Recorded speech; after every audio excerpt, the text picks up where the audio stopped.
Money Vikings. All right, Money Viking G, thank you for joining me. Welcome back to the show. Got a special one for you today. I want to do kind of a quick sort of 5 things that I've learned over the years from Warren Buffett and Berkshire Hathaway that I think will help you. Again, this channel's all about middle-class investing and wealth building. And as many of you have probably heard, Warren Buffett is stepping down from the CEO position at Berkshire Hathaway. And I think it's after 50, 60 years at the helm, an extraordinary run, probably the greatest investor of our time in many ways. And many people have built wealth from Berkshire Hathaway, from the stock. Definitely have enjoyed holding on to that as a long-term buy and hold forever position, in my opinion. And I think that's going to continue. They've announced Greg Abel will be recommended to the board to be the next CEO.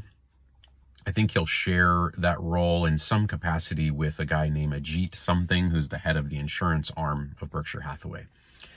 But anyway, I'm not going to focus on, this isn't like inside baseball Berkshire stuff. I wanted to just go off of 5 big topics, big takeaways that I think anyone can take away from Warren Buffett and Berkshire. I mean, there's literally probably 100 books written about Warren Buffett and Berkshire Hathaway.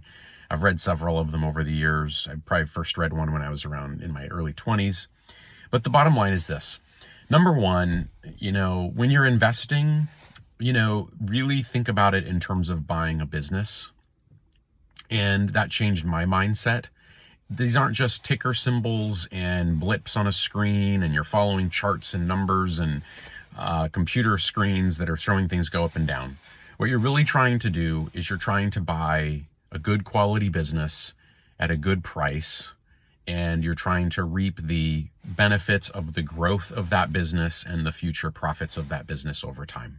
So that's number one. Having that framework of investing in what you're actually doing, I think, is vital to the part where we just see the matrix and we see the numbers and the blips and booms on the screen and all the ups and downs and the daily gyrations. And so that'd be number one. Number two would be, he really did teach me about just buying good investments and holding them for a while and not trying to be timing the market and moving in and out. It doesn't mean there aren't times when you sell. There are, he will admit that mistakes will be made. That's the way it goes. There's no perfect in life. There's no perfect in investing. So some of the companies are going to do really well and some are not. And it's actually very hard to determine which company is going to do well and which is not. For me, just owning baskets of good quality stocks, like the S&P 500, like Berkshire, which I see as kind of a basket of stocks. Berkshire is comprised, don't quote me, but, it's probably 120 different companies, or 100, different positions that they have. So, that is and they're across all kinds of industries. So that in itself is a way of diversifying in a strategic way. That's what I mean by strategic diversification. So that's another one right there.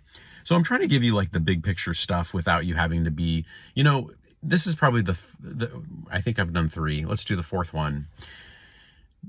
None of us are going to be Warren Buffett, and that is a very rare thing, stock picking. So for most of us, as far as middle class investors go, we really should just be owning broad ETFs and funds and holding them for long periods of time. And, it goes into that whole thing that he always talks about. He said it again at the shareholders meeting. Really never bet against the United States. I still believe that to my core. We have a bright, long future ahead of us as a country. And if you're owning a slice of the American economy and great American businesses as part of your personal investment assets portfolio, that's probably going to do just fine for you. That's going to be the value engine. That's going to be the driver of growth that you're going to need to fund a good retirement, take trips, do different things, fund life and all that. So that's the next one. The other thing I'll mention about Warren Buffett is that if you really study him and read about him, he teaches you about being just generally a good person, Really surrounding yourself with quality people, people that are positive, people that work hard, people that have ethics and morals and values. That is very vital to him in life and in business. And in a lot of ways, it seems to translate to successful businesses. So that's something that, I always took away from him. And along that same vein, he did a really good job of practicing what I'd call greed control, or just the ability to not completely just always hyperinflate your lifestyle, even when you have more assets in the bank or more assets in your investment portfolio. The guy was famous for, it was a nice house, but he lived in the same house for like 60, 70 years, or has, to this point. It's a nice single family home, I think in the suburbs of Omaha.